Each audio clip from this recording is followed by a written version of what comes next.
Well, thank you, Anna, for that kind introduction. And it's certainly an honor to be invited by the postgraduate organization. I'm very happy to be here. And wow, what an audience. There's so much energy and intelligence in this collective group. I'm duly impressed. So you guys have done a really fantastic job here today. And take it easy on me during the question period, okay? So since one focus of this symposium is sort of on careers and career opportunities, I thought I'd share just a little bit about my trajectory. So my dad was a forester with the U.S. Forest Service, and we grew up in the north woods of northern Minnesota and Wisconsin and the like. And it was there from my father that I really gained an interest in plants and plant biology, because you couldn't go for a walk without being asked, what's the Latin name of that maple tree, son, And we also lived in the woods, and there was not much to do. And I occupied a lot of my time by gardening and reading gardening books and horticultural magazines and really doing hands-on plant science, if you will. I was also a studious child, and I ended up at Harvard, as Anna mentioned. And, I was looking for the horticultural department when I arrived, which of course, small liberal arts schools typically don't have horticulture departments. But I took as many plant science courses as I could and progressed through my undergraduate biology degree, taking biochemistry and genetics. And this was the early 80s, and molecular biology and recombinant DNA was just coming to the fore. And so I got really interested in the technology that was being developed and applications of that technology for plants. When I graduated, I didn't feel educated. I was like, I have a degree, really? This is it?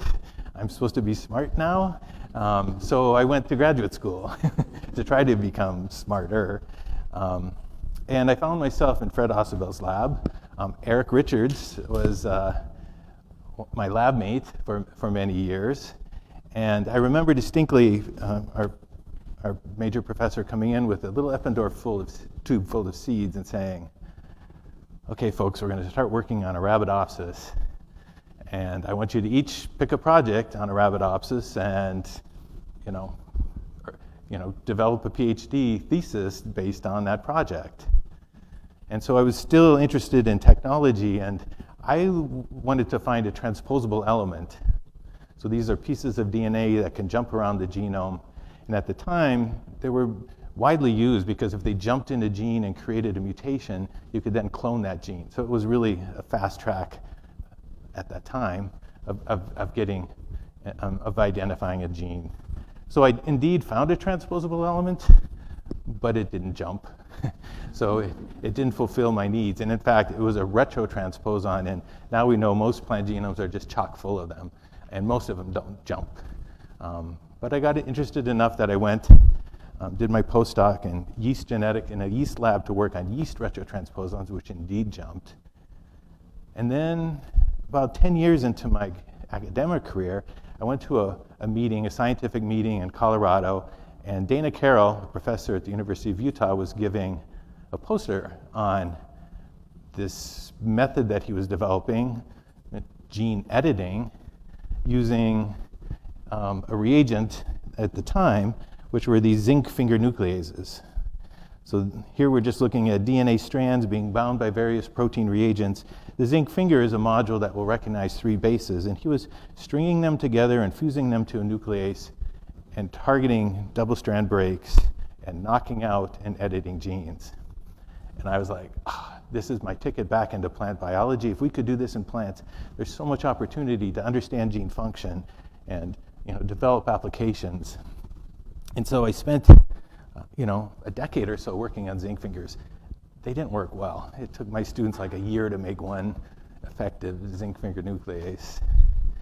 And I was at Iowa State University at the time, and Adam Bogdanov, faculty member here, would knock on my door once every few months and say, I got this protein that binds DNA really effectively and really well, and I think it'd make a great gene targeting reagent. And Adam and I together then worked to develop these TALENs, transcription activator-like effector nucleases.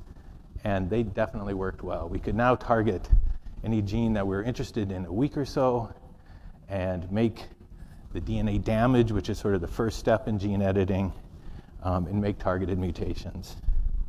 And then, so this was in October of 2010 that we published that work. And then, of course, as you're all familiar with, a few years later, CRISPR came to the fore. And the targeting problem was solved. Just making a simple guide RNA that will direct the Cas nuclease, and through base pairing, you could find any site in the genome to make that double-strand break and initiate the editing. So after developing the talons, as was mentioned in the introduction, I actually took a little bit of a break from the university and started this company, Calyxt. So I took a half-time leave for a few years. And the idea here was try to, I was always interested in getting the technology we're developing into real-world applications. So we founded the company in 2010. It grew in 2017. We went public. And in 2019, we commercialized the first gene-edited food ingredient, which was a healthier cooking oil derived from soybean. And we also made a lot of other products. And we're focusing on consumer products like low-gluten wheat, or potatoes when fried made less acrylamide, which is a compound that's created, neurotoxin that's created when you fry potatoes at high heat. And so the talons were working very effectively, but we were pushing technology into a domain where biotechnology hadn't touched. We had GM plants, transgenic plants that were commercialized, corn, cotton, soybean. But this was sort of a new way of using biotechnology to make edits. And even though we were typically removing DNA, there was still a lot of concern, and we could not get the coveted butterfly label on our products, because the non-GMO project doesn't certify gene-edited products. And so now, I've sat in the boardrooms of a number of major food companies, and they said, we like your low-gluten wheat flour, but we don't want to lose our butterfly label. So the company had to ultimately, merge just this last year with Cebus, which is using the technology not for consumer and food production, but more the traditional targets of transgenesis, herbicide tolerance, and the like. So I've had a little time in the past year to sort of reflect on, technology and developing technology and having impact. And this is just sort of a timeline. Like, we used those zinc fingers in 2009 to edit the first plant genes. 2010 and 12, we had CRISPR and talons come to the fore. A decade later, we had our high oleic soybean oil. A year later, a Japanese company developed this heart-healthy tomato. And in 2023, pairwise plants developed healthier or better-tasting salad greens, less bitter salad greens. Now, if you think back to when transgenesis first came to the fore, in 1983, we had the first reports that agrobacterium could transfer DNA into plants. And about the same time frame, a decade or so later, we had the flavor saver tomato, which never really caught on, but BT cotton, which provides insect tolerance, Roundup Ready soybean, those products took off. And a few years after they were first launched, thousands, hundreds of thousands, millions of acres were planted with these products. So, in the same time frame, what have we done with gene editing? How many of your posters said, by 2050, we're going to have 10 billion people on this planet, right? And climate change is a threat. But salad greens and tomatoes that are heart healthy aren't going to solve those problems. So it's a little bit disappointing. I reflect, why hasn't this technology, and science is much easier now, right? We can sequence genomes and synthesize DNA. So why hasn't this really caught on? And, some of the reasons that have been put forward is, well, no one knows who really owns CRISPR, There's IP battles all the time. But that was also true for agrobacterium. Our soybeans, we had to hire farmers to grow our soybeans. We didn't want them to get in a ship that went to Europe, because Europe and the US had very different regulatory views on the technology. But that's still true for transgenesis. Europe doesn't allow transgenic food in the food supply by and large. So I'm not sure why it hasn't taken off. I hear stories of applications of the technology actually to develop disease resistance, disease tolerance. That's for diseases that affect the developing world, like rice blight I was talking to Adam about earlier, or maize lethal necrosis disease, which is an important disease of Africa. The Gates Foundation is funding a lot of this research, and they're testing it in the field. I think it would be great if in this second wave of biotech, if that's where it didn't come from a big ag biotech conglomerate that was trying to make money, but it came from a philanthropic organization that's trying to truly feed the growing population and overcome some of the challenges that we'll face with climate change. So I think the question's still out there. When you use the gene editing as it currently is, most of us just knock out a gene. So to really add and modify genes in precise ways, it's still difficult, and only a handful of labs are doing it regularly. I decided I wasn't going to work anymore on tools, because there are a lot of labs, very talented labs, developing sophisticated technologies for making precise modifications, mostly for correcting disease genes in humans or the like. But we can borrow that technology when they develop it. But rather, for the past few years, my labs have been really trying to focus on making gene editing easier, so that you could make not 100, 1,000, tens of thousands of variants and test the importance of that genetic variation in plant gene function, so for basic biology, or for agricultural applications to improve the food supply.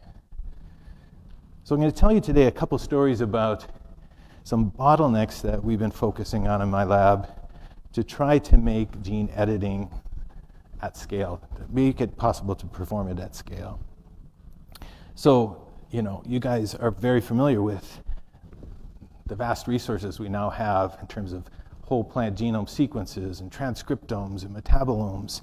And the analysis of all that data has led to a lot of hypotheses about plant gene function.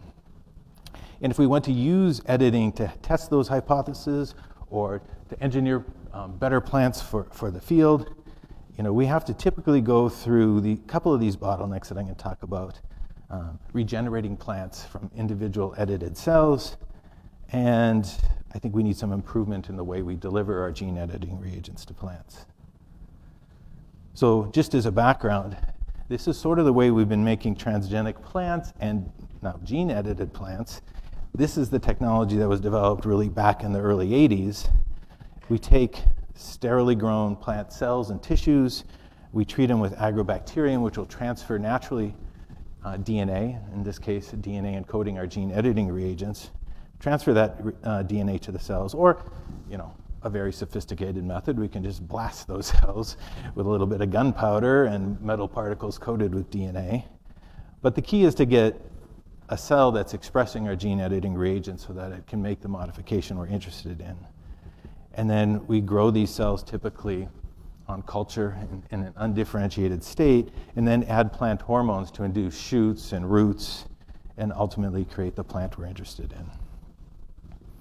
So this is a bottleneck because it's slow and cumbersome, and it takes 9 months to a year in different plant species to go from that cell in a petri dish to your plant. And it's hard to perform at scale, and even if you can do transformation and regeneration in one variety of soybean, for example, the dozens of other varieties that you might be interested in are not amenable to this process. So there are a lot of limitations.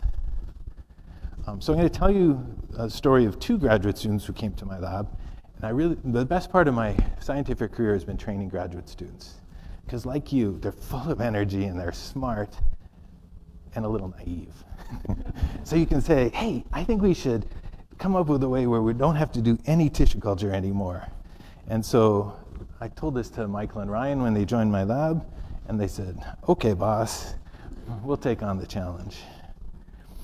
And, this process of going from an undifferentiated cell to a shoot and a root is typically carried out by the addition of plant hormones.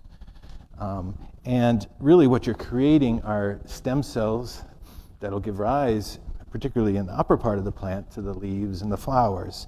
And this stem cell niche is called the meristem. And what they really were thinking about is, can we just induce a meristem, an edited meristem, an edited shoot on the plant, skip the tissue culture and the aseptic technique, and just do it on a soil-grown plant. And so they dug into the literature, and many labs have been studying meristem biology and meristem function.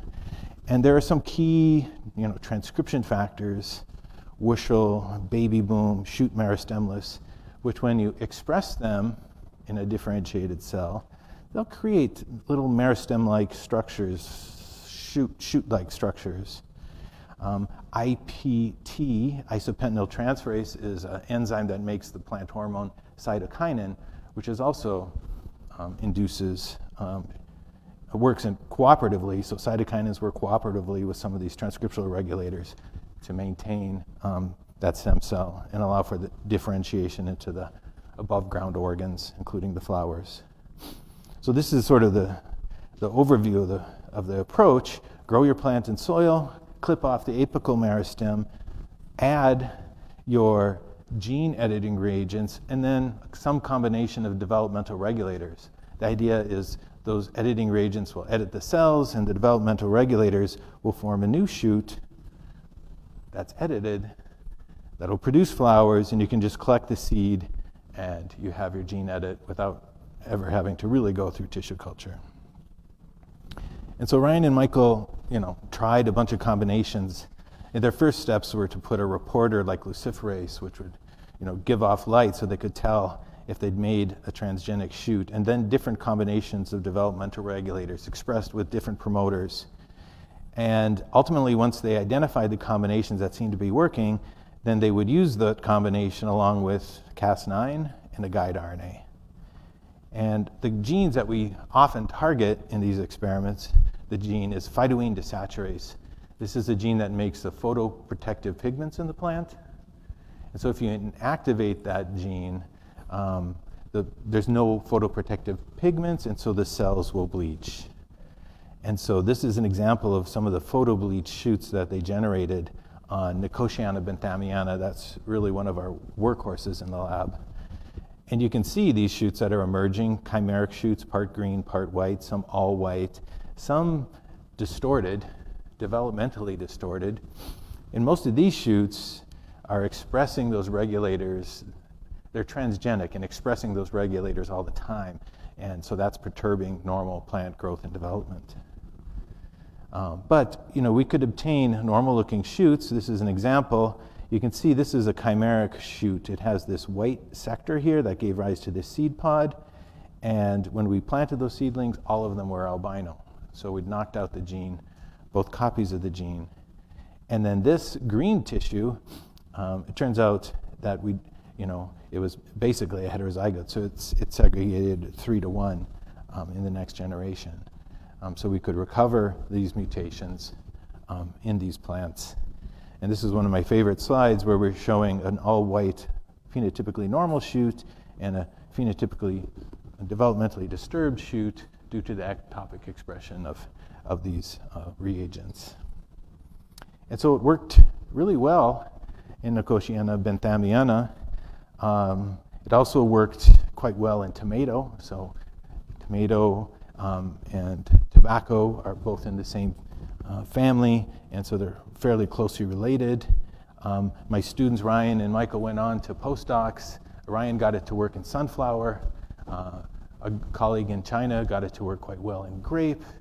And so, the approach is still in its infancy, I would say, but I think with a little bit more pushing and a little bit more refinement in the plants you're interested in working with, it provides a nice alternative to the traditional tissue culture methods. So the second approach I want to talk about is delivery of gene editing reagents. Now again, we've been using agrobacterium and particle bombardment for 30 plus years with not too much innovation in those approaches. So another student who joined my lab, Evan Alderson, I said, let's try to come up with an alternative way to deliver gene editing reagents. And at that time, I was involved in a project headed up by George Jander, another faculty member here, working for developing vectors, viral vectors that could deliver proteins that would confer, for example, resistance to insects or tolerance to drought or the like. And of course, I was thinking, well, maybe those viral vectors could also deliver gene editing reagents. And so we started to work on an RNA virus of plants, tobacco rattle virus. This is the schema of its two RNA genomes. So one encodes a polymerase that allows the RDRP is a RNA-dependent RNA polymerase that allows the virus to replicate. The other has the capsid protein, and colleagues a number of years ago have shown that you could express cargo from a subgenomic promoter. And the cargo we were interested in is a gene editing reagent. And unfortunately, the cargo for most viruses is limited. You can't express Cas9 because it's like over 4 kb.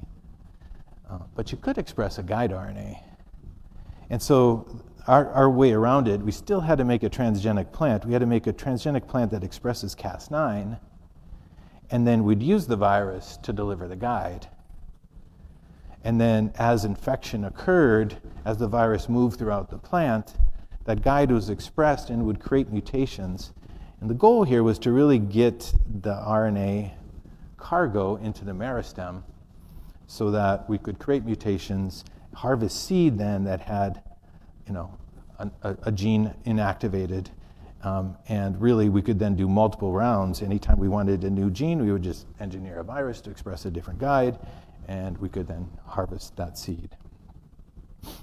So the key, we'd done this actually actually quite early on with limited success, but Evan thought that, the reason we think we had limited success is because viruses are often excluded from that stem cell niche, right? The plant doesn't want to perpetuate viruses in the next generation. And Evan reasoned that, well, we don't need the virus to get into the meristem. We just need the guide RNA to go in and carry out the edits. And so this is a schema of the guide RNA bound to Cas9. He just appended to the guide RNAs these little hairpins that are known to promote cell-to-cell movement. So his rationale was I can just move that guide RNA into the meristematic cells to achieve gene editing.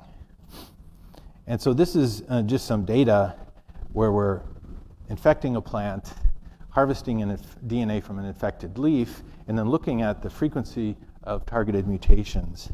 And this is our favorite gene, phytoene desaturase, which gives that bleach phenotype. This is a different gene involved in flower development. And we're looking at just a normal good old guide and a couple of guides with these mobility motifs. And in the case of A gammas, the mobility motifs seem to work quite well. You can see that 75% of the sequence reads had mutations in our target gene. So the mutagenesis was very robust. In this gene for this target, the mobility sequences didn't seem to have too much effect. But now this data is all from the primary infected plant.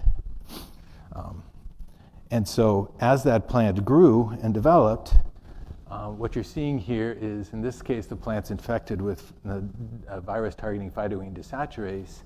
Those white sectors that are emerging are photobleach sectors due to mutagenesis of phytoene desaturase. And then if you go that allowed that plant to develop further. Sometimes you develop these completely photobleached inflorescences, and the seed that you harvest from them have and transmit that mutation. And it was this graph that really, sort of changed the trajectory of the research in my lab. Like 60% to 90% of the seeds we harvested had mutations in our target. That just was kind of very surprising to us. And so, it works quite well in Nicotiana benthamiana. I met with George this afternoon, and he's using the technology to knock out a number of genes in that species. We wanted, though, to push the technology a little bit further. And so Degao joined the lab as a postdoc and worked with Evan to try to get it to work in tomato. And the strategy was much the same.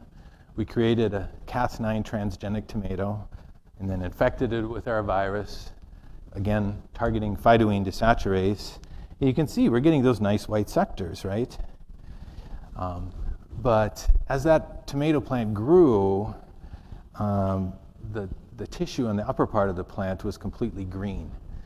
So what I think is happening is that the immune system of the tomato plant's a little bit better than our tobacco plant, and the viral infection was quenched, and we could never get it into the meristem, and we could never harvest tomatoes with mutations. But, students talking together in the laboratory, Evan borrowed some of the ideas from Ryan and Michael, who were doing the developmental regulators. So he would infect his plant and then prune it and cut off all the axillary and apical meristems and ask a new shoot to form, because the plant wants to regenerate those apical meristems. And his notion was that some of these somatic cells that were infected would give rise to these new shoots and allow him to recover heritable mutations. And indeed, that was the case. He was able to, obtain these entirely photobleached shoots. This is a chimeric shoot, part green, part white, and he could get these edits to be transmitted to the next generation.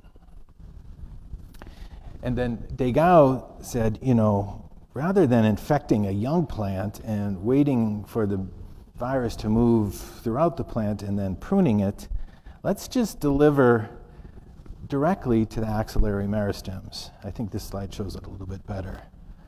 So take a young plant, prune off the apical and axillary meristems, deliver with agrobacterium your virus by just injecting at that site of the meristem, and then asking new shoots to form.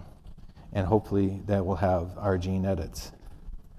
And indeed, this worked really quite well. Here's some examples. Here he's targeting new meristems are emerging with knockout mutations in phytoene desaturase, hence the photobleaching. This is another gene important for chlorophyll production of magnesium chelatase. The next slide shows him targeting a gene involved in trichome development, the hairs on the plant. So this is you can see the normal trichome sort of here along the stem. Here he's knocked out a gene in the hairless locus. And again, we borrowed some of our lessons that we learned with the developmental regulators. So in addition to having the virus deliver the guide RNA, we put on one of those genes that promotes shoot formation, in this case, isopentenyl transferase, which makes cytokinin. And so what happens here is a little bit crazy. You deliver that virus to the site where you excised the meristem. The virus goes in and does its editing, of course, but it's also expressing isopentenyl transferase, cytokinin, and that just forms a whole mass of these shoots, developmentally disturbed and perturbed because they're expressing this plant hormone, but very easily you could generate a large number of gene-edited shoots.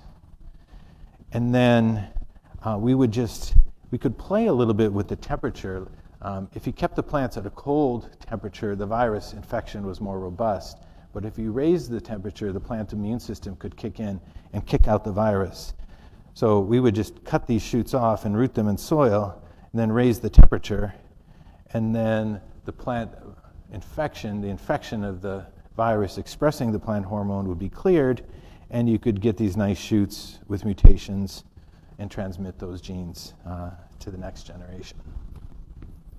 So that now is a fairly routine protocol in our lab. We can grow 2 or 3 Cas9 transgenic tomato plants and generate shoots on them and recover mutations in the next generation. So it's a fairly routine process now for us. I have another connection with Cornell and the Boyce Thompson Institute, and that's with Joyce Van Eck, who, as you probably have heard, works on ground cherry. She's trying to domesticate ground cherry through gene editing. And Joyce sent us some Cas9 transgenic ground cherry plants, and Evan started this project, and then Radate and Lynn, a technician in the lab, picked it up. And you probably have seen ground cherry growing in the greenhouses here. So we took her Cas9 transgenic ground cherry and infected it with our viruses, also targeting the phytoene desaturase gene. So here you can see lots of speckling occurring, and in this plant we trimmed it, and so we developed a new shoot from edited cells, and you can see you get this really nicely uniform white shoot. And then these plants give rise to fruit. Some of them are chimeric, some appear to be completely albino. And then if you take seeds from these fruit and grow them in the next generation, you can indeed recover gene editing. So it works well in tobacco, in tomato, in ground cherry. We've also done it in Arabidopsis.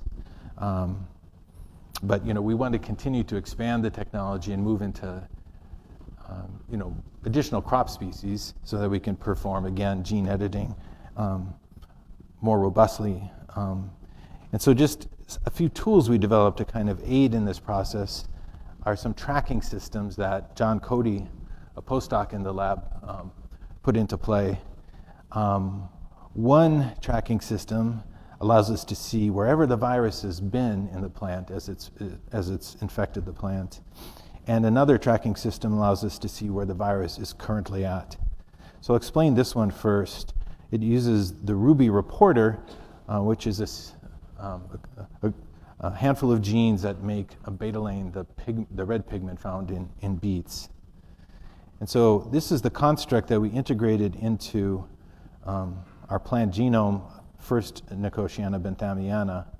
And so it has the Ruby reporter, and upstream of it, it has this a neomycin phosphotransferase gene cassette that's flanked by lock sites. And so there's this strong promoter that drives neomycin phosphotransferase expression, so we can select cells for kanamycin resistance because we can identify the cells that have integrated this construct. But now on the virus, instead of a guide RNA, we're adding to the virus Cre recombinase. So this is a site-specific recombinase that recognizes these lock sites and excises everything in between them. So if a cell's been infected with the virus, it will now put this strong promoter upstream of Ruby, and that cell will turn red. And so this has been a great way to monitor infection. You can see, the stems, the virus has moved up the stems quite readily.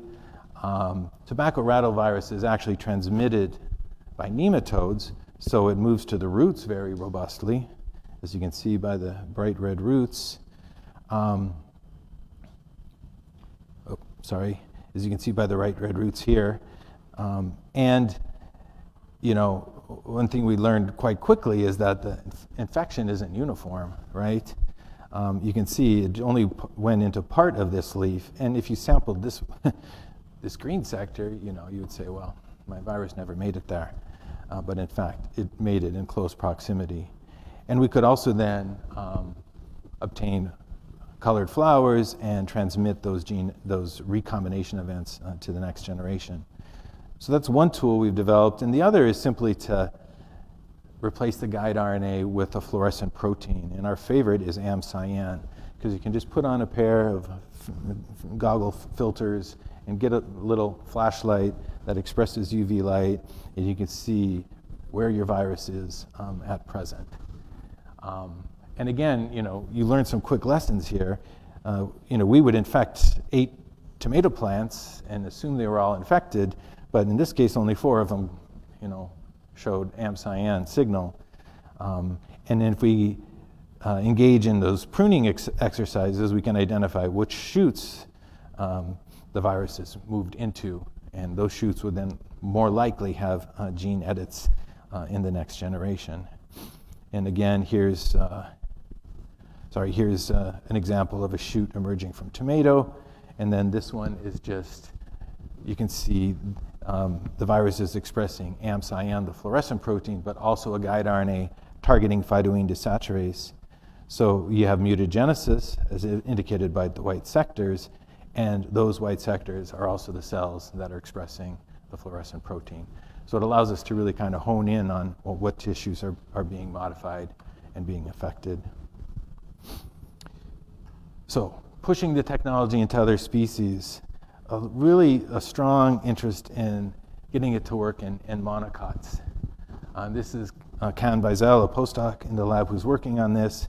And of course, we need to use different viruses. And we've been focusing on foxtail mosaic virus and barley stripe mosaic virus, and we have a few others that we're considering using. All of these have been modified to carry cargo, so we can express our guide RNA. This virus has 3 RNA genomes, so we express it from the 3rd RNA genome. Here in foxtail mosaic virus, it's a single RNA, but we can also express from a duplicated viral promoter. And these viruses, of course, work differently on different monocots. This is showing a foxtail mosaic virus in sorghum.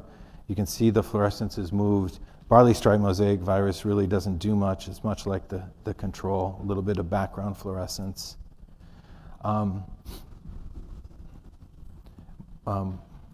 this is just sort of our method of doing mutagenesis with these viruses. We inject a young seedling in the coleoptile with an agrobacterium that delivers our virus. Here are 10 or so different infected plants. 2 of them, the infection never worked. But in those plants where it worked, you can see over 50% of the cells in those infected plants have mutations in our target. And this is just an example of sorghum, again, targeting phytoene desaturase or some other genes that perturb chlorophyll biosynthesis. So you can actually really directly see the phenotypic outcome of mutagenesis in the primarily infected plants.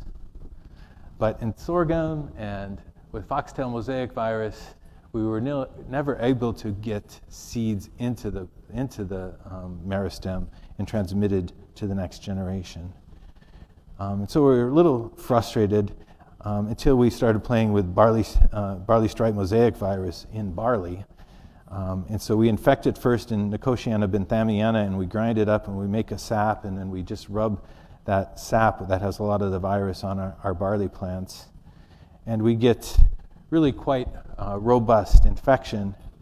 Here's a couple different plants. This top one has 56% of the alleles have been targeted, over 90% in the bottom plant. And in this case, seed transmission took place. So 30 progeny from an infected plant, 24 of them had mutations in our target gene that was transmitted to the next generation. And you can see this nice albino barley plant where both copies of the gene were mutated. So I think the trick in monocots is finding the right virus that'll gain access or come in proximity to the meristem to deliver our gene editing reagents so we can actually capture those edits in the next generation. And so, again, I really like this approach because you do, at least as it's practiced now, you do make a transgenic plant initially, but you can infect it again and again and create a large amount of genetic variation pretty easily. The next wave of this technology will be to use some of the mini CRISPR systems so that you don't need a transgenic plant, but the virus can carry both the nuclease and the guide and create mutations. And Steve Jacobson's lab, Steve's a professor at UCLA, and Jennifer Doudna at Berkeley, just put a paper on bioarchives showing that some of the mini CRISPR systems, when infecting Arabidopsis, can create targeted mutations that are then heritable. So I think we're on the cusp of that era where we no longer need the transgenic intermediate, but we'll still have a fair bit of work to do to optimize our vectors and find viruses that can deliver these reagents to the meristematic cells. So I told you 2 stories. There are, of course, additional bottlenecks, and I think we've opened the door a little bit in terms of relieving these bottlenecks. Still lots of work to do, of course.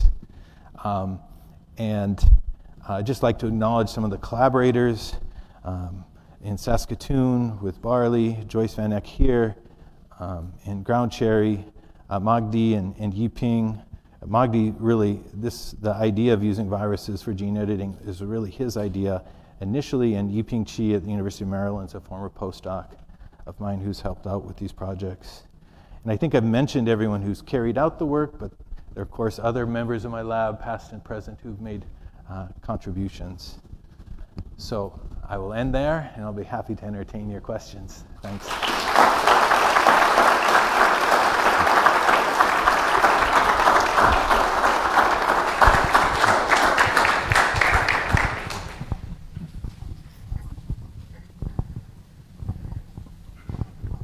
Yes, Voytas. Just have to go back to one of your first slides when you talked about the relatively slow progress in adopting gene editing technology, and I wonder if you would want to address the other side. Do we have enough high-value targets that we could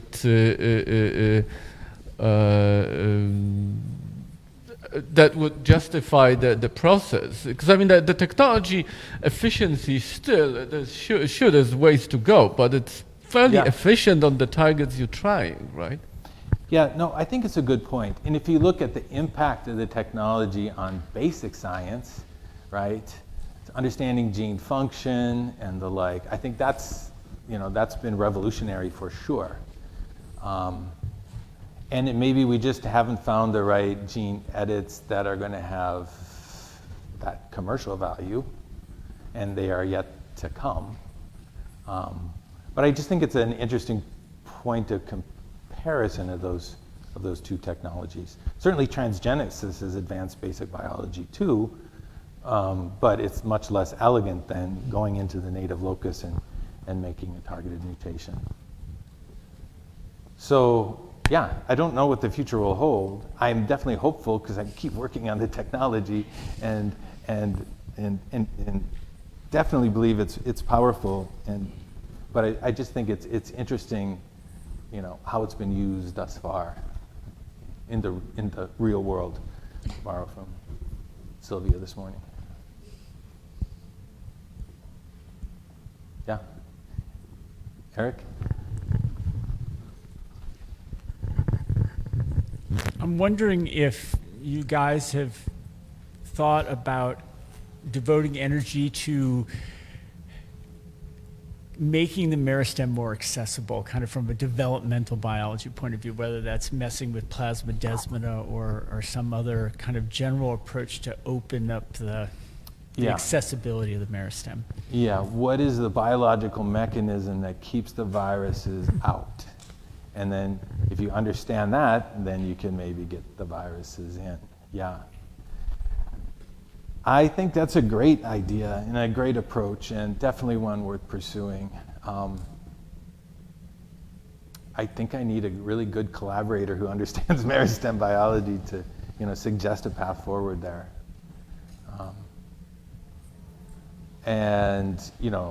Pruning is pretty crude, but it does induce a new meristem from edited somatic cells that are in the vicinity and probably are ready to jump into that role. But I think, And why does foxtail mosaic virus never create a gene edit? And we've tried it in a bunch of plant species where it infects robustly, but barley stripe does. Maybe the virus also has a few tricks up its sleeve that we can borrow. Yeah, I think it's a really good point. Adam. And what do you think the potential of using viruses for gene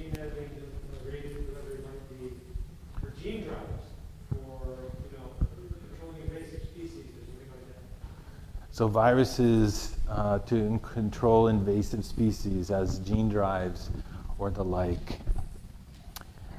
Yeah, I mean, usually I get questions like, whoa, you know, keep your viruses to yourself. We don't want recombinant infectious viruses out in the real world.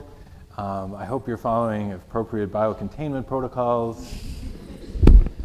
But, you know, I think if there are ways to control, if you could do a controlled release to knock down a population of an invasive species, I think it's an intriguing idea. But I think there will probably be a lot of effort that has to go into sort of understanding biocontainment and what might go wrong.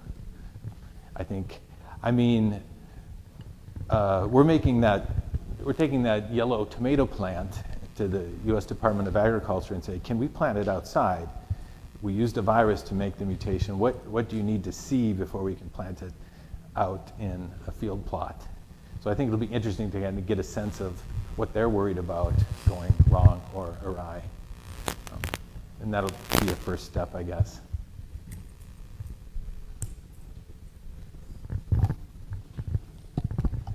Do you have any advice for students thinking about like the development of these technologies and how they're going to impact the rest of our, you know, scientific or other careers? Advice?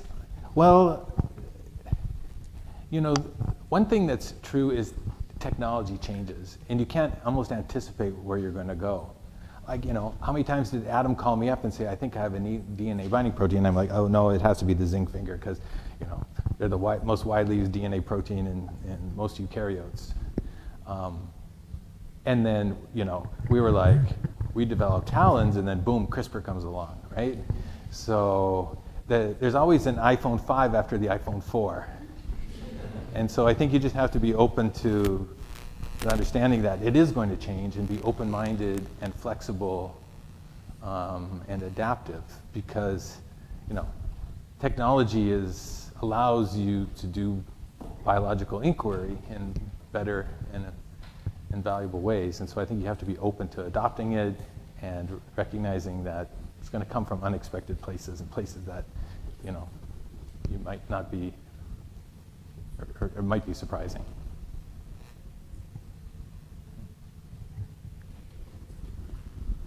Go ahead. Oh, okay. Hi. Great talk. I was wondering if you've ever thought about using like viral movement proteins rather than the entire virus, maybe to get at some of those points of some people.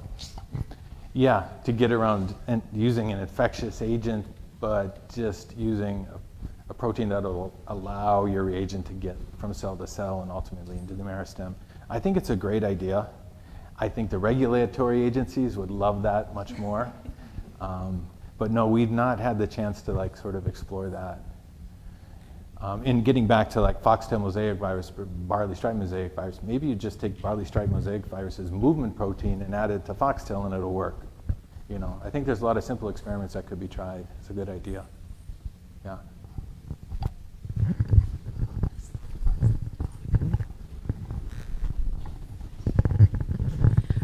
I was just thinking about this thing that you mentioned, that plant tissue culture, it takes a lot of time. However, this technique is faster than that.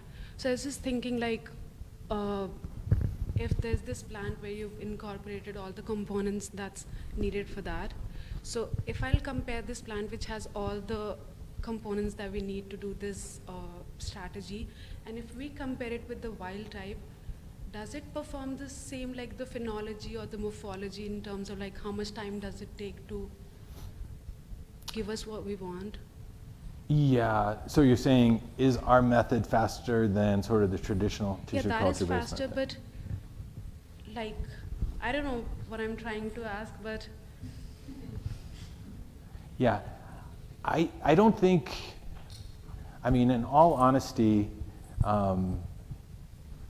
well, George, in Banthamiana, George's lab is using viruses to knock out mutations because there it's very robust. In tomato, if I went to my postdoc and said, you need to knock out 10 mutations, do it through traditional transgenesis or do it with the virus, I don't think we're quite there yet. We're saying, of course you'd use the virus, you know. So I think there's still a lot of improvement. What I'm hopeful for with the virus is that if it can package everything, so you don't need a transgenic plant to begin with, and if it can infect, you know, if one virus can infect all varieties of soybean and create mutations in all varieties of soybean, or I heard Rocky's poster before my talk, and like he has a lot of cucumber varieties with interesting genes and mutations. If one virus could, you know, mutate all of those cucumber varieties, then there'd be a real plus. We're not there yet, but that's definitely what we're pushing for.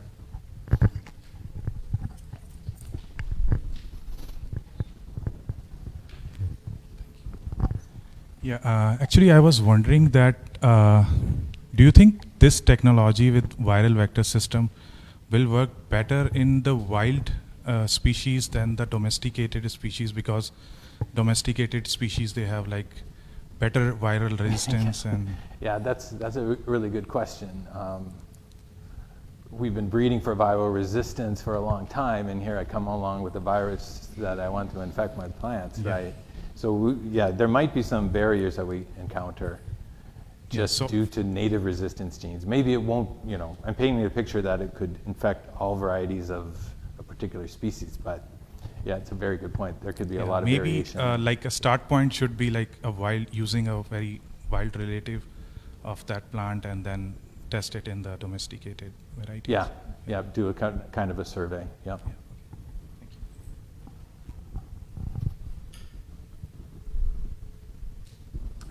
Is it time for Centennial cake?